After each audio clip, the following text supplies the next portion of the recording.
an organisation that's been in support for about 25 years. And the reason the organisation was set up was to try and give a Christian response to drug and alcohol problems. And when I first came here, we were open 2 nights a week and 2 days a week. And we wanted to expand on that.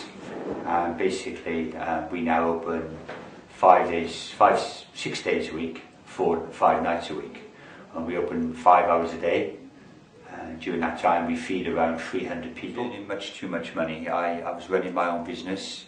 I had a very high lifestyle. I had a new car anytime I wanted one. I had a holiday anytime I wanted one. And started drinking too much. I started drinking from the age of 11 when I'd been sexually abused by a school teacher. We took the school teacher to Crown Court, but unfortunately he got away with it, so I lost 3 years of schooling during that time. Became a very, very angry person. And then as the years went by, started to drink more and more and more, became very aggressive, put that teacher in hospital a few times. But on from that, got married, 2 lovely children. One's getting married this week, which is really nice. Congratulations. And on from that, I built up my own landscaping business, started drinking too much, made lots of mistakes, got sectioned 7 times. They threw the key away on me twice, so I just couldn't get out. I had a job to get out of that place. Eventually, when I could actually see that it was damaging my family so much, I walked out and I lived on the streets of Cardiff and Wales for about 10 months. When I got to my point of being at my lowest, what I would call my lowest, I looked for help. I got some good help, and I had funding offered to me in 24 hours to go to rehabilitation. I went to a Christian one, because I also believe that if you can replace your addiction with something, which seems more important, you stand a much better chance of giving up. And for me that's God, but for you it might be Buddhism or it might be cooking. What I'm saying is that if you want to give up an addiction, you have to put something in its place and not get complacent as you will lapse. Yeah, I was living in Bristol about 10 years. Most of the time I was on the street doing hard drugs, begging for money. I was in a total mess. And managed to pick myself up, got a good Bible, healed myself of all drug diseases, just sort of, started mending my life, So thanks to good people like these. Was it through the Wild Goose that helped you get off the drugs? In Bristol, in the last 2 years we've taken 670 people off the street.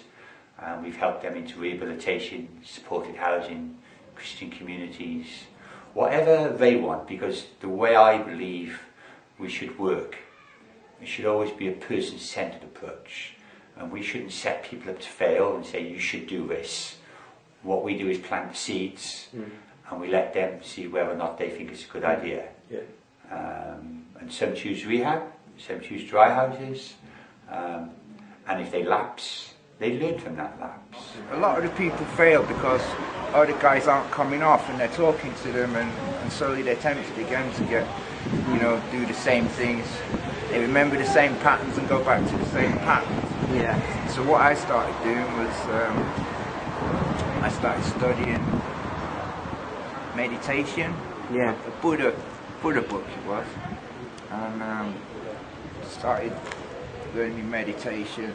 And that made my mind peaceful, and started practicing other things to do with meditation, like yoga and that yoga stretching. Every time you get up, and stretch and bend around. That you start getting healthy doing that, and that fills the void, because you're actually getting high off getting healthy, whereas before you were taking drugs not to feel ill, So doing a physical thing replaces a whole lot of the void and gives you peace in that. A week last Monday we went out at 8 o'clock at night and we finished at 7:30 in the morning. I took a camera crew with me, also somebody else, so there was somebody to verify what we found. Went to the night shelter and the night shelter was full with 18 people. The majority of them were Eastern Europeans or people who'd come into this country to live, foreigners, Africans, Somalians. No discrimination against that, but if they were not in that night shelter, there would have been more people, English people, taking up their beds. While I was there, they turned away 3 ladies, so it meant 3 ladies slept on the street that night.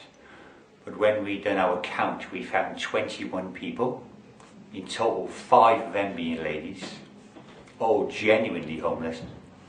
And we came across lots of other people who had their own homes, but chose to live on the streets. And these people have, many of them been living on the streets for many, many years. Lots of them have had very chaotic lifestyles. And the way the system works at the moment, if you have a flat, the housing benefit is paid to you, which means then you're supposed to pay the rent.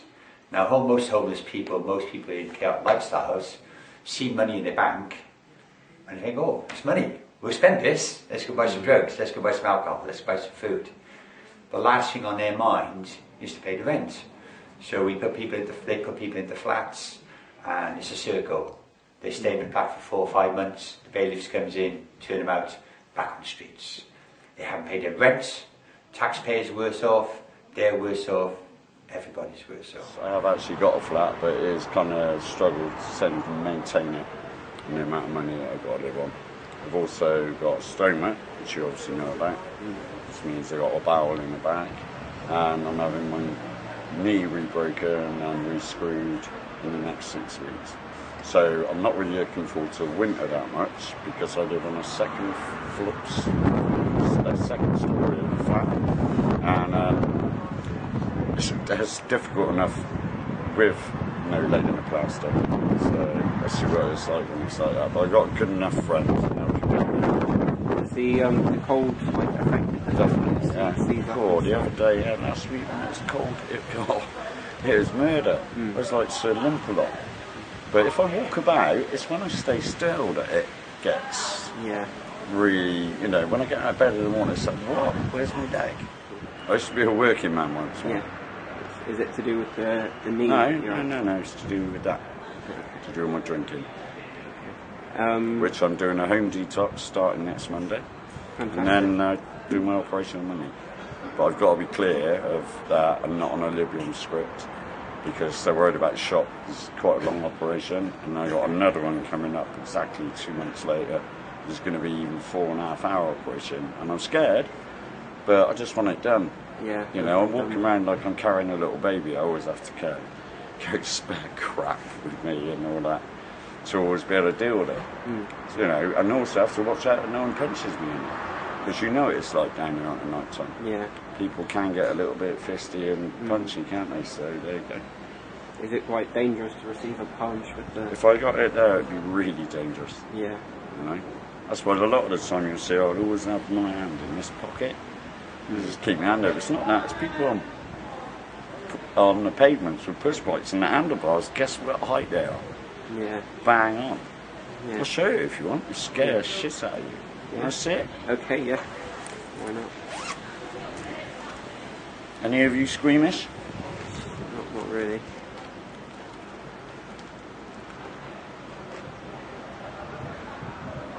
Okay. And when did you say you're going for the operation for? As soon as I've had my knee done. Okay. And I'm detoxed and I'm not drinking anymore. How much? But they're worried about the anaesthetic and the shock of being an alcoholic. You can get shock really easy.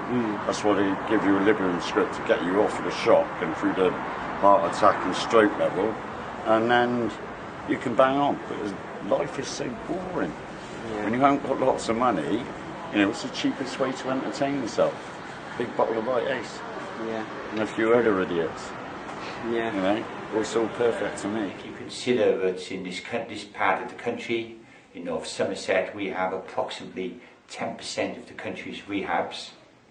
From all around the country, Birmingham, London, all over the place, they send their addicts down to us, which means that a good proportion of them do very well and go back or stay, but also a proportion lapse. They stay in the area, and Bristol's problem gets bigger and bigger and bigger. I came to Bristol about 14 years ago. On parole to come off drugs, and coming off drugs was part of the parole conditions, and I sort of settled and then got involved with the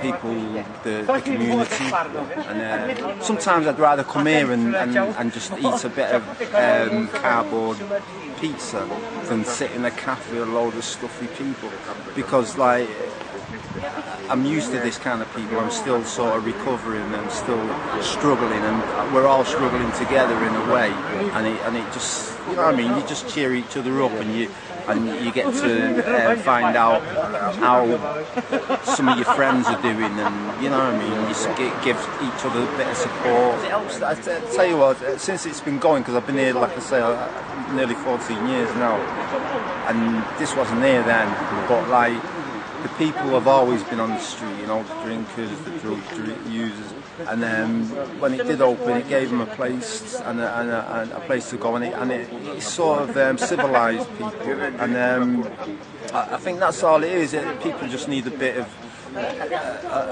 to see that, you know, people care. Yeah. You know what I mean? A bit of love, show a bit of love, and they calm down, and they're not throwing bottles and walking all over the road. Yeah. Everybody's homeless, and they want to stay homeless, and we're happy to feed them. Because when they're ready to change, then we'll be there to help them change. We're not going to try and push them into change. Well, people kind of rely on it in a way, and it does build a sense of community within the disadvantage. That's what the label we are restricted to. Some of us have homes, some of us have things, but yet we're struggling with our lives, and we come, although we're not necessarily close friends, we do meet up here and say all right and do break bread together, and I think that's very important in life. You know, obviously food's a big issue for a lot of street people, because they're out getting money for alcohol, and so they want to spend it on the alcohol and not the food. So this gives them lots of, you know, steady nutrition, and so it keeps them healthy. You know, Bristol City Council say that there is 6 homeless people living on the streets. We know it's at least 80. We can see the problem getting so much worse. Because like what I found is, I really love the people of Bristol all the while, but like every morning, because I'd got this drug habit, I was getting up thinking, oh God, I hate begging people for money, when I don't want to beg people for money, you know, but I had this terrible drug first, and all I could do was keep begging people for money. And it was only when I ended up going to prison that I managed to stop coming off, you know. And you said through going to prison you started coming off and started getting things back on track. Yeah, well, I started realising, you know, stuck in prison now, I wasn't sticking needles in myself anymore, and I was getting medication. I started feeling bad, and I just started realising what was going on, you know. Before I ain't gonna survive if I keep going to these stupid needle stores getting needles and that. If somebody needs to get to Birmingham because their mother's died and they're homeless in Bristol, I'll go down and buy them the ticket. I'll make sure I keep the receipt so they can't cash it back in again. It might be there might somebody in Birmingham that their mother's died, and we'll drive them all the way there. I've driven to Canterbury a few times to get somebody off the street. Driven 30,000 miles this year, taking people all over the place. When we take people into detox or rehab, we always take them wherever they gotta go. So if someone's down in West Wales, I take them to West Wales for their assessment, bring them back again. Whenever they go, I take them again. And then we visit them every 6 weeks. So wherever they go, we don't just dump them. We want to take an active role in making sure when they take their next step into independent living, wherever that might be, if they want us to, then we're there to try and help with that part of the journey. When you said earlier that you, over the course, is it a day or a week that you're helping around about 300 people? We get 300 people every day. So when it says, sort of in the Bristol City Council kind of figures, that there's 6 people homeless in Bristol, but you're then helping 300 people that are technically in that bracket almost. Well, whether they're homeless, completely homeless, or whether they're sort of struggling to keep accommodation. You know, if we were to look at Bristol as a whole, It's probably around 20,000 people in emergency accommodation or temporary accommodation. So that takes into consideration like hostels, bail hostels, night shelters, women's sex shelters, so all different types of organisations which you're only allowed to stay in, most of them, for up to 2 years. And they try and move you on into independent living. Now we've got thousands of people in squats. Are they homeless? You know, really they are. I left home when I was 16 and started touring festivals, playing my guitar. And I bumped into quite a lot of weirdos. And they all had this capital B written on the head. And I was like, what does that B stand for? And they're like, no. Backwards, or, you know what I mean? Bicycle? No. Yeah. Basically, Bristol is a pit of doom. With the economic climate, the way things are going, the way the financial situation is going in this country, the government is saying that homelessness will end in 2012. I think that's a joke. I think they need to go off their asses and actually look at what our country is going through at the moment. If anything, things are going to get, sorry, swore, if anything, things are going to get worse, not better. And if you came back and done the documentary next year, we'll probably see maybe 160 homeless people, not 80. And until, I believe, our government, not our areas, our government actually listen to people like myself who've been in addiction, who've been homeless, and until they start listening to people like that who've got their lives back on track. You know, I wouldn't tell a doctor how to perform an operation, and I don't expect somebody in the council offices to tell me how to get a person off the street when they haven't got the experience. The street, it's a whole different world. You know, you've got no postal address. You don't know what's going to happen moment to moment. You know, nothing stable, nowhere to put your kit. So it can be very disorientating. You get thrown out on the street. Once you're thrown out on the street, whereas you never had a drug problem before, suddenly you're getting sort of corrupted by the world around you. Yeah. You know? Once I got took around this house, it was full of like older people, and they were all putting needles in their arms, and I was like disgusted and shocked and that. But I think, you know, because of mixing with that bad company, it's probably how I ended up doing it. You know, people setting me a bad example. We're people at the end of the day. We're all people. Yeah. Everyone made bad choices, bad decisions, made massive mistakes. Definitely. I need it. I need it to survive. People that are putting it on from their heart because they want to help people, and like take me off to them. I just think they're fucking amazing. I really do. Yeah. Right, you know Saddam Hussein is Winston Churchill out on Hitler,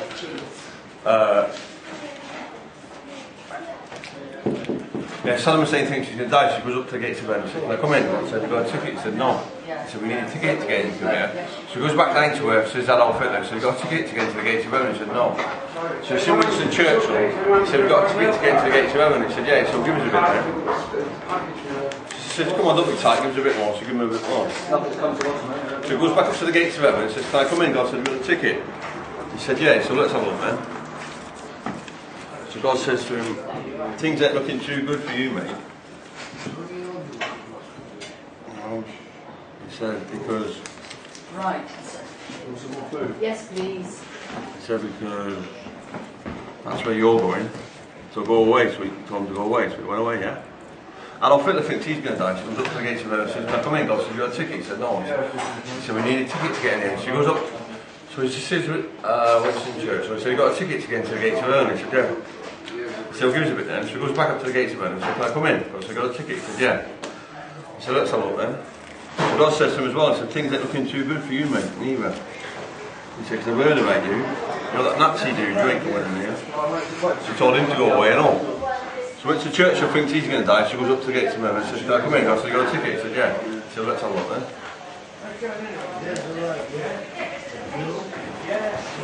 So God let him in. There we go. It's pretty good, isn't it? Where'd you learn that party trick? Prison. I learnt that in prison officer shop. Lots of different religions in our country. We have lots of different cultures. And I believe that if you're a Buddhist and you pray to the trees or you pray to the air or wherever you pray to, or if you're a Christian you pray to Jesus, if you've got that in your life, that's something quite special. If you're an atheist, that's okay. You believe in no God whatsoever. But you can believe in something. Maybe your mother, your children, whatever. You will stand a much better chance if you have the opportunity. Like I went to a Christian rehab. I know 11 other people went to a Christian rehab at the same time as me. And 10 of us, 10 years later, are still clean and sober. We're all working, except for one who's got some mental health issues, but he hasn't used drugs. So. Habitual behaviour, and they can't even see that they're damaging themselves, you know? So it's terrible. I couldn't see. All I wanted is to ain't feel so bad, you know? Because without the drugs, you just feel very ill once you're addicted to it. And you're living a lie because you don't want to admit to people, actually I'm too weak without drugs and all that, you know? It's just don't, you know, it's difficult. It's difficult, and a lot of people, young people, have been getting stuck in such traps, you know. And a lot of people don't even notice that's happening to them, you know, until it's too late. Yeah. So, and then once people they say, oh, it's too late now, you're a drug addict, reject them, and that makes it worse because they find it even harder to come back to the human world. I spent 10 years begging on the street, hoping that people wouldn't notice that I was on drugs, you know, but all the time didn't want to be begging. It was only because I felt so ill if I didn't, you know. Yeah. So it took years just to have that first. Like instead of having a first for natural drinking water or food, it's like you think not food. I need to buy drugs because otherwise I'm feeling really dead. There's 3 of us in here now. We're all going to have different hobbies. We're all going to have different tastes. We're all going to like different foods. Now, I can think of, you know, you're quite young. You might like outward bound stuff. Yeah. Now I can think of a fantastic rehabilitation where's all outward bound. I can think a fantastic rehabilitation where they do 12-step, where they follow AA and NA, which might suit you. Wouldn't suit me, because it's a God of their understanding. I believe in Jesus, so I go to a Christian rehab. If you were allowed to do what you felt was right for you, the same for you, the same for me, I think the success rate would be so much higher. Now, I've put loads of people into Gloucester House in Swindon, just up the road. I've got people who's been clean and sober now 7 years, doing absolutely fantastic. I've got people who's been clean and sober a year, going fantastic. In fact, out of about the dozen people I put in there, only one has lapsed. So, again, it's about the individual, person-centered approach. Like that Beatles song, all you need is love, you know? Yeah. It's like, it's true, really. If you know, you got people like this who love you and they're spending their time, they're making their lives out of helping make less misery for people like you. It's only makes you real cool. Yeah, maybe I did got a chance. I was born a cripple. Okay. Was that a genetic thing, or did that you were born crippled? Well, God, you know, God said, you know, wired.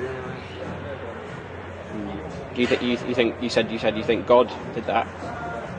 Yeah, but I read stuff, you know, like the Bible and things like that. Are you a religious person? Not really, but I can hear him talking. You can hear him talking. What is it that he says, God, when he talks to you then? He says, hang in there. Hang in there. That's good advice.